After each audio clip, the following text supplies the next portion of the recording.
हजारीबाग जिले के चौपारण थाना अंतर्गत बसरिया गांव निवासी सहदेव राणा का इकलौता पुत्र रोहित राणा के घर के पड़ोसियों ने जानवर की खूंटा गाड़ने को लेकर लाठी टांगी से उसे घायल कर दिया था। वहीं हजारीबाग हॉस्पिटल इलाज के लिए ले जाने के क्रम में रोहित की मौत हो गई। उसे इंसाफ दिलाने के लिए कई राजनीतिक नेता लोग आए, पर आज तक उसे कोई सरकारी लाभ नहीं मिला। वहां की जनता ने कैंडल मार्च भी निकाला, पर कोई फायदा नहीं हुआ, सिर्फ कागज के पन्नों में ही सिमट कर रह गए। रोहित के पिता और माता ने दोषियों को सजा दिलाने के लिए दिन रात एक कर दिया। एक सप्ताह में 2 दिन हजारीबाग कोर्ट का चक्कर लगाना पड़ता था और आज 22 महीने के बाद केस लड़ रहे वकीलों पर लोग अभियोजक भरत राम ने दोषियों को उम्र कैद की सजा दिलाई। सजा होने के बाद रोहित के माता पिता ने चैन की सांस ली। इस केस में 5 लोगों को उम्र कैद हुई, जिसमें सहदेव पासवान, उदय पासवान, सोनू पासवान, रेखा देवी और रूपा देवी के नाम शामिल हैं। हजारीबाग जिला ब्यूरो मुकेश कुमार की रिपोर्ट। बहुत बहुत धन्यवाद जो रोहित हत्याकांड में दोषियों को सजा दिलाए हैं। अभी तक ये केस कितने दिन चला है सर? कितने महीने चला है शायद? ये लगभग 22 महीने चला। यह घटना है 23/7/2020 की और बसरिया एक जगह है चौपारण थाना में, वहाँ की घटना है। इस केस का सारांश ये है कि रोहित राणा जो सहदेव राणा के पुत्र हैं, उनको अभियुक्तगण जो सहदेव पासवान, उदय पासवान, सोनू पासवान, कारू एलिस कारू, रेखा देवी और रूपा देवी, ये 5 लोग मिलकर के गाय को खूंटा में बांधने को लेकर एक मामूली बात पर बुरी तरह से लाठी से, टांगी से, चिलोही से मार करके घायल कर दिया। लड़का 18 साल का एक टेंडर एज का बच्चा था, बड़ा होनहार था, उसका आर्मी में सिलेक्शन भी हो गया था और लॉकडाउन में घर आया था और ये छोटी सी बात को उसको मारपीट किया, घायल हुआ, अस्पताल ले जाया गया जहां डॉक्टरों से मृत्यु हो गया। पुलिस अनुसंधान के पश्चात इसमें सभी लोगों को आरोपित किया, जिसमें 302 के अलावा अन्य धाराएं भी लगाई गई। उसके बाद सभी लोग कस्टडी में थे, जिसमें से 2 आदमी को बेल हुआ, 2 आदमी जेल में थे और 3 आदमी को बेल हुआ। उसके बाद ट्रायल चला और अभियोजन की ओर से कुल 14 गवाह का एग्जामिनेशन किया गया, जिसमें डॉक्टर, आयु, सूचक, उनकी पत्नी, उनका बेटी, उनके और सीएलएस के गवाह और सभी ने गवाह का समर्थन किया, घटना का समर्थन किया और अंतिम रूप से विपक्षी की ओर से भी अच्छे से बहस किया गया, बचाव अधिवक्ता के द्वारा, और अंतिम रूप से बहस सुनने के बाद, दोनों पक्षों को बहस सुनने के बाद दिनांक 12/9/22 को इसमें सभी लोगों को दोषी पाया गया, माननीय न्यायालय अपर सत्र न्यायाधीश 6 के द्वारा। और आज रखा गया था इसमें सेंटेंस के पॉइंट पर कि सजा के बिंदु पर क्या सुनवाई होनी, क्या सजा मिलनी है। आज फिर दोनों पक्षों से बहस किया गया। मैंने मांग किया कि इसमें कम से कम एक जो प्रिंसिपल एक्यूज था सहदेव पासवान, उसको फांसी की सजा दी जाए।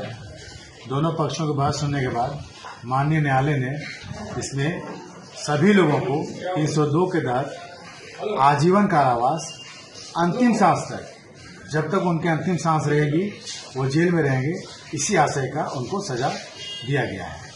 उसके अलावा भी होने के बाद, दोनों पक्षों को बहस सुनने के बाद दिनांक 12/9/22 को इसमें सभी लोगों को दोषी पाया गया, माननीय न्यायालय अपर सत्र न्यायाधीश 6 के द्वारा।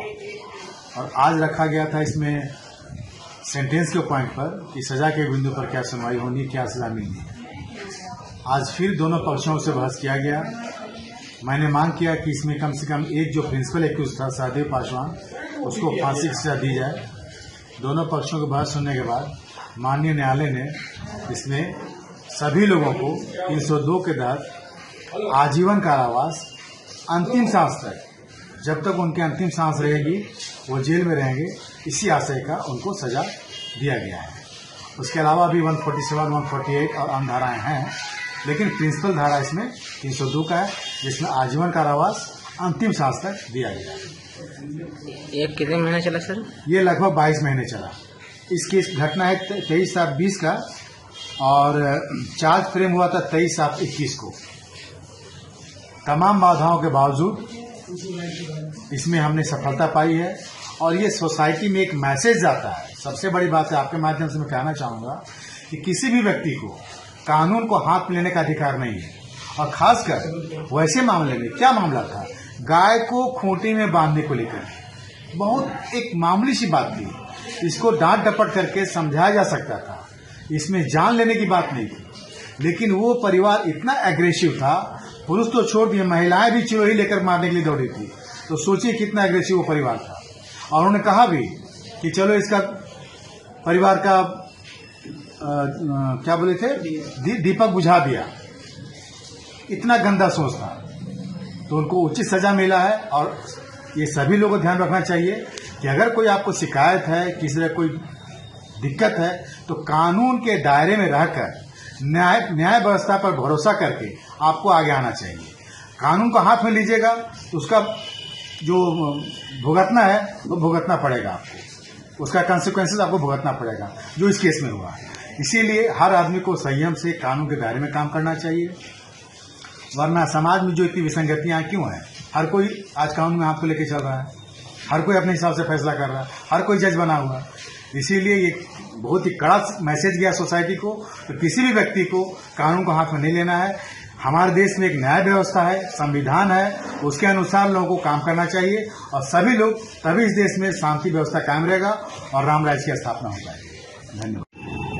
नमस्कार, मैं मुकेश कुमार और आप देख आज भारत।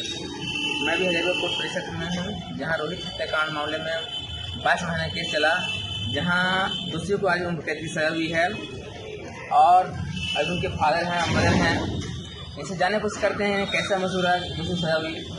ये तो बहुत अच्छा महसूस हुआ।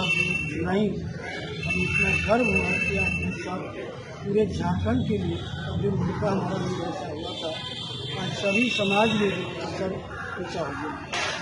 हमें नहीं लग रहा था कि इस मुकाम तक हम पहुँचेंगे, मगर हमारे पीटी साहब मिस्टर भरत राम साहब हैं और आदिल महादेव हैं, उनके द्वारा आज इस मुकाम पे खड़ा हुए हैं। और रांची से जो अविनाश आर्या हैं और वहीं से विनोद विश्वकर्मा जी जो हैं, तो बहुत हमें साथ दिए, बाकी हमें कोई भी साथ नहीं दिए।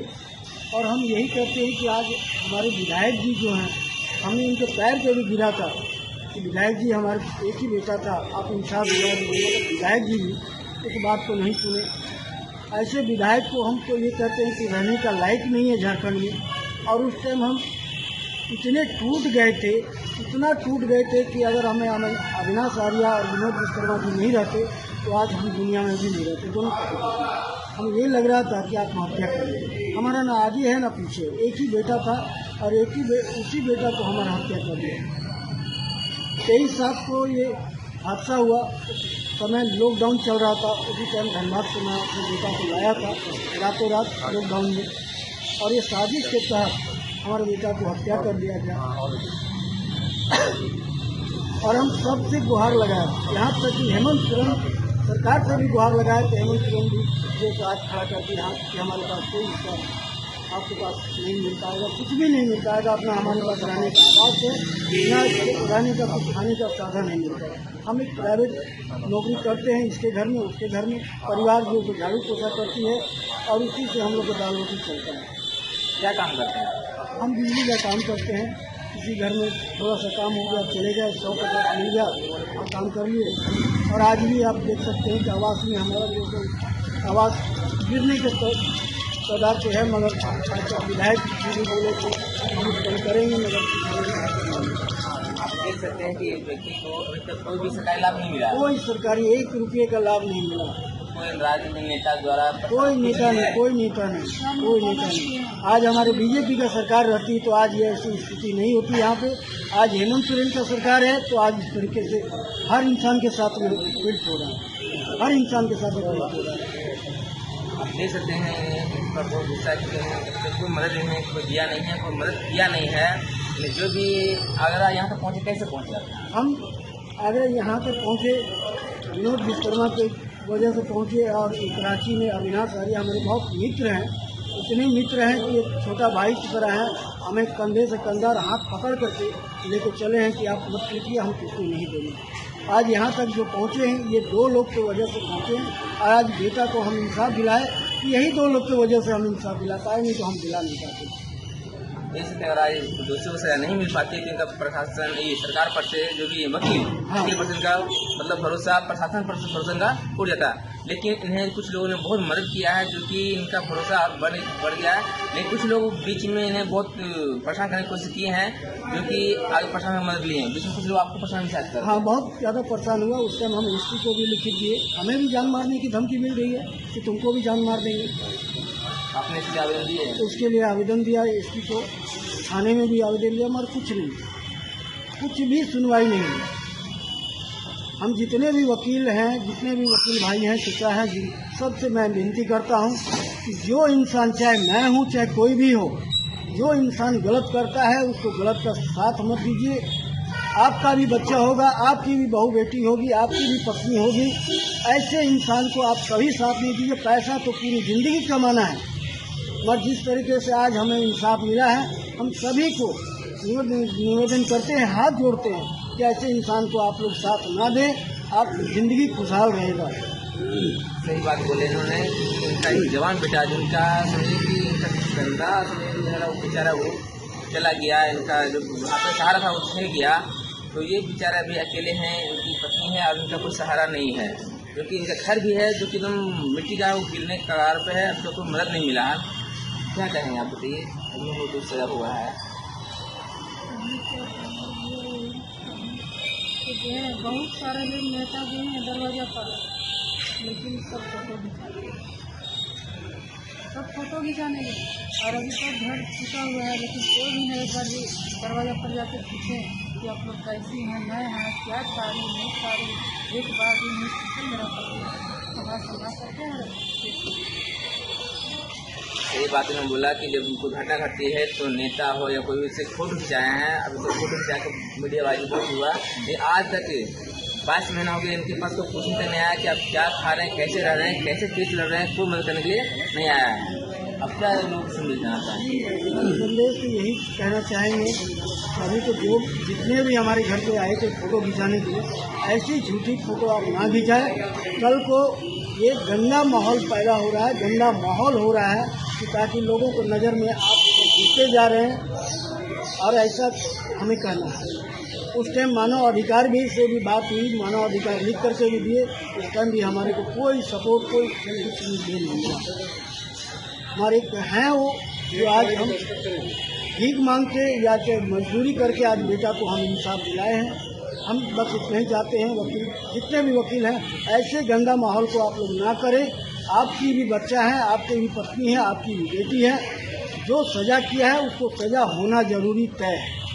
सही बात बोले, इस तरह लोगों को साथ नहीं देना चाहिए, क्योंकि इनका जो हौसला है टूटते जाकर बढ़ गया, लेकिन इनका जो सहारा है छीन गया है, इनको साथ देने वाला नहीं है।